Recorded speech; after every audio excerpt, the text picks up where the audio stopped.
welcome everyone, it's Maximus. Thank you so much for joining me today on this video. I hope you're having a wonderful day. So we are once again stepping into the world of main battle tanks. Now first of all, let me just quickly apologise for my voice. I am a little sick right now, so unfortunately it's not going to sound the greatest.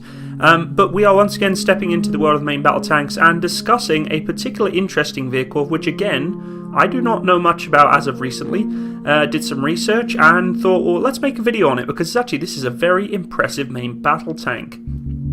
Now, to clarify before I go any further, I would like to remind everybody that this video is purely informative and I'm trying my best to use resources and factual information that I can find from the best of my ability. That being said, if there are potential areas that are maybe not coordinating with the information that you have, I do apologise. Like I said, I'm looking for the best sources of information on these tanks and trying to give you as much of an accurate description as I can. With that also being said, what I may say is this video is not designed to belittle or diminish anyone else's opinion on other tanks out there.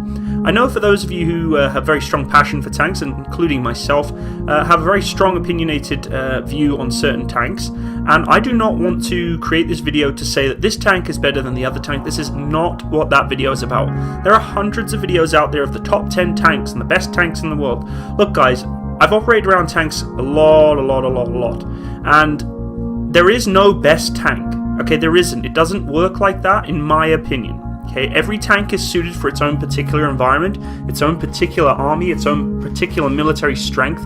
They all have their own key features that some other vehicles may not have. So this isn't a video to try and say, oh, this is the best tank in the world, or this is the worst tank in the world, or this is better than that, and better than this. It's not what it's about. So please, if you do have an opinion or a comment or some sort of discussion to have about these particular videos and my tanks, just try and keep it respectful. And I understand that some people have a very strong view on certain vehicles being their particular favorite. Just take it with a pinch of salt. This is, like I said, just an informative video to show you a brief overview of what this tank is about. So, as I mentioned before, I really didn't know much about this tank. It's one of those tanks that gets put back in this, it's not in the spotlight as much as other main battle tanks out there, like the Abrams, the Armata, the T90, the MacArthur, all the other tanks that we all seem to know and love. And for me, I felt kind of disappointed in myself for not knowing about this tank because it is actually very, very impressive. Now, we all know South Korea's constant pressure from the North Korean government, and the whole political situation is very volatile. And I'm not going to go into that because this isn't a video about politics, but we know that the pressure from North Korea is basically a military one, and South Korea requires a vehicle, a main battle tank, that is able to defend its borders if, and hopefully never, it comes to it. Now, the pride of the South Korean army nowadays is pretty much the K2 Black Panther. Now, I'm not going to try to say it in Korean because I'm going to embarrass myself. Now, let's try it. Huikapu. Sorry guys, I have no idea how to speak Korean. But it's one of the latest main battle tanks to date. It's freshly introduced as of 2014 and is certainly in the shortlist of some of the very best in the world. As I said before, it's purely just a statement, it's not something that I'm saying is factual. It's been built by Hyundai Rotem at $8.5 million US.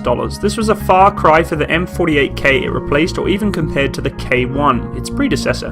In fact, it was planned by the South Korean Agency for Defense Development to get rid of foreign parts as much as possible, and also enabling export capabilities without third-party licensing problems.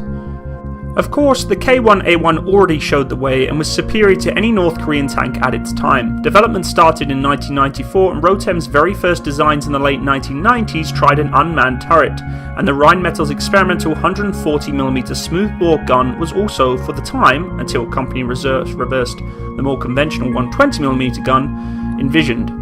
With the XK2 program, engineers took a compromise eventually with a 120mm L55 main smoothbore gun, with a reconfigurable cradle able to mount the 140mm if need be. By 2006 already, the K2 production model was ready for testing. Total expenditures for the project arose to about $230 million US. Production started in 2007 on March 2nd at Changao in South Korea. A local power pack was designed based on the German MTU 890 with 1500 horsepower strong, but it showed a considerable amount of teething problems that delayed the operational service acceptance for about 2 years. There was a new bump in 2011 when the Defense Acquisition Program Administration had to admit that the engine would be replaced by the original MTU 890 instead, at least for the first 100, delaying operational introduction of the K2 until March 2014. Both the K2 and the K1A1 guns were of the same caliber, but the former displayed a much longer barrel, 1.3 meters or 4.3 feet, for a greater muzzle velocity of 1,400 meters a second, in return enabling for much better levels of accuracy and penetration values. In addition, mobility was approved as it could ford 4 meters of water without short preparation. Posture control function linked with the hydromatic suspension was also a new feature, allowing to raise and lower the tank's silhouette, while the laser warning system directly pointed the turret towards the source of illumination, saving precious seconds. As like most modern main battle tanks, the hull is a multi-layered one with a welded, hardened steel core, covered by modules of composite armour, details of which are very classified. The latter comprises of the K2 PIP non-explosive reactive armour and explosive reactive armour blocks, in particular to the turret's front. Test shows that the frontal armour was impervious to the 120mm armoured-piercing, fin-stabilised discarding sabre round fired from an L-55 gun. There is also an active layer with a soft-kill anti-missile system that would be completed with the K2 PIP by a hard-kill anti-missile system that can defend and track against targets and incoming missiles. To complete the active protection, a millimeter band radar system is installed, providing a missile approach warning system, otherwise known as the MAWS. Sensors transmit data in real time to the computer that can triangulate incoming projectiles and enable automatic release of visual and infrared screening smoke grenades, as well as warning the crew. Of course, collective nuclear, biological and chemical systems with overpressure is fitted as standard, completed by atmospheric sensors. The Korean Active Protection System, otherwise known as CAPS, is locally developed and is a hard-kill active protection system using 3-dimensional detection, tracking radar and thermal imager to detect incoming threats. Range is 150 meters around the tank, while the defensive rocket can destroy incoming targets at 10 to 15 meters away. CAPS deals with rocket-propelled grenades and anti-tank guided missiles, and the unit price is around $600,000.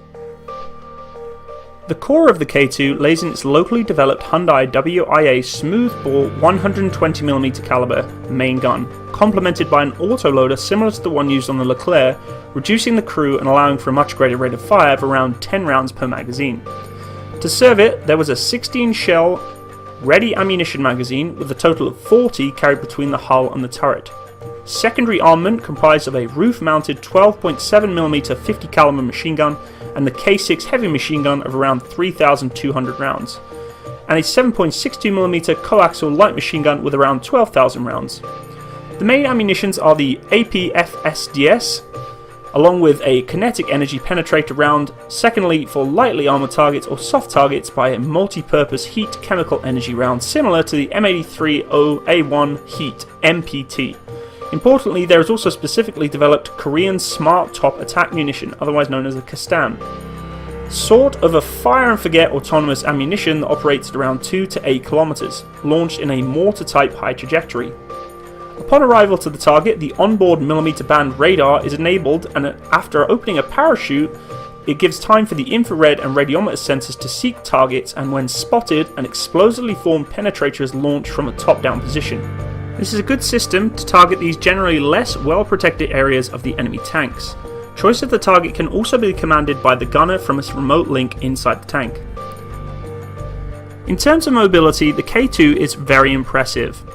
The engineers are actually able to install a Samsung Techwin gas turbine engine, which is an APU that could boost speed for short runs. It develops an extra 100 horsepower and is also able to be used as an auxiliary unit for onboard systems and some defense systems when the main diesel engine is shut down. This turbine also helps for minimal thermal and acoustic signatures and to save on fuel. The main power unit is a 4-cycle, 12-cylinder water-cooled diesel engine which develops around 1500 horsepower.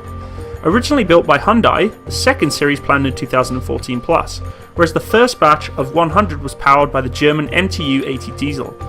This power pack gave the Korean main battle tank a top speed of up to 70 km an hour on flat roads and up to 52 km an hour off-road. The K2 can ford up to 4.1 meters of water with a short preparation, normally around 20 to 30 minutes, and a real improvement over the previous 2 hours or so to ford the 2 meters deep on the previous K1. The snorkel system doubled as a conning tower for the tank commander, One of the solutions was to allow to fill the hull with 500 gallons of water to have a balanced pressure and to avoid excessive buoyancy from inside.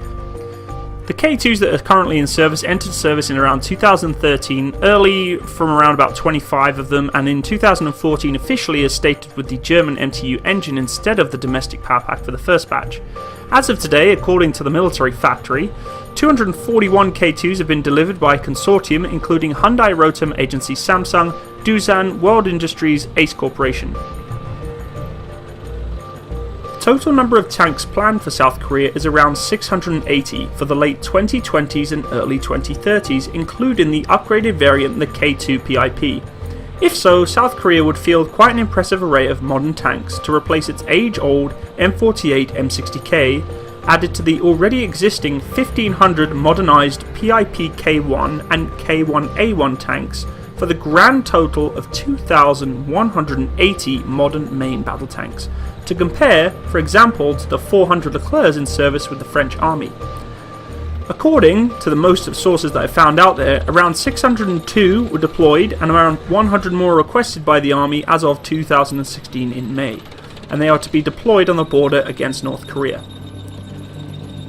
The K2 PIP is an upgrade intended for the near future around this year to 2020 to improve the early batches. It comprises of upgrading of the semi-active hydropneumatic suspension unit to a fully active unit, high-resolution real-time terrain scanning system to improve the suspension behavior of rough terrain, essentially planning ahead the nearby terrain up to 50 meters away, calculating the optimal position of the suspension, integration of a hard kill anti-missile system, otherwise known as CAPS, addition of non-explosive reactive armor modules, and ongoing tests on the 120mm L55 electrothermal chemical gun.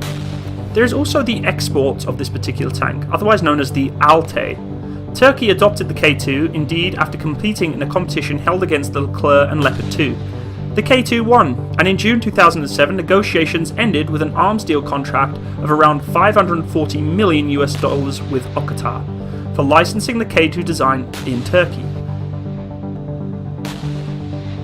So guys, as you can see, this is a very impressive main battle tank, and I really hope you enjoyed this overview of this tank today. Let me hear your opinions and your comments on it. I want to know what you think of this tank. What do you feel is its pros, its cons?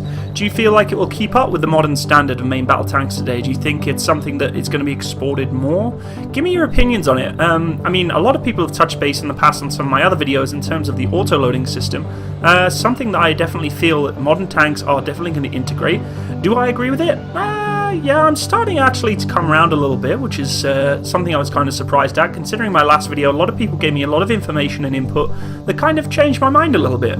That's not saying I'm completely against manual loaders or completely for auto loaders, but it is something I'm considering for sure.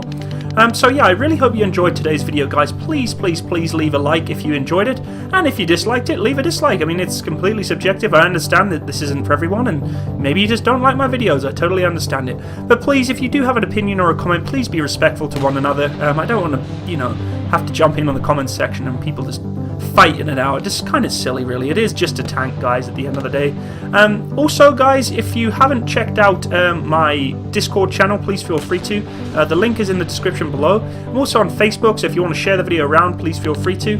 And if you are new to my channel, please subscribe. I really would appreciate it. We've got plenty more videos coming up in the near future. I will be doing a video on the T14 Armata for sure. And other main battle tanks that are coming out, pretty much being upgraded and developed, including the Makava, which I looked into some research lately. I'm going to put a video on that pretty soon here. So hope you have a great day. Thank you again so much for watching, and all the best. Bye bye.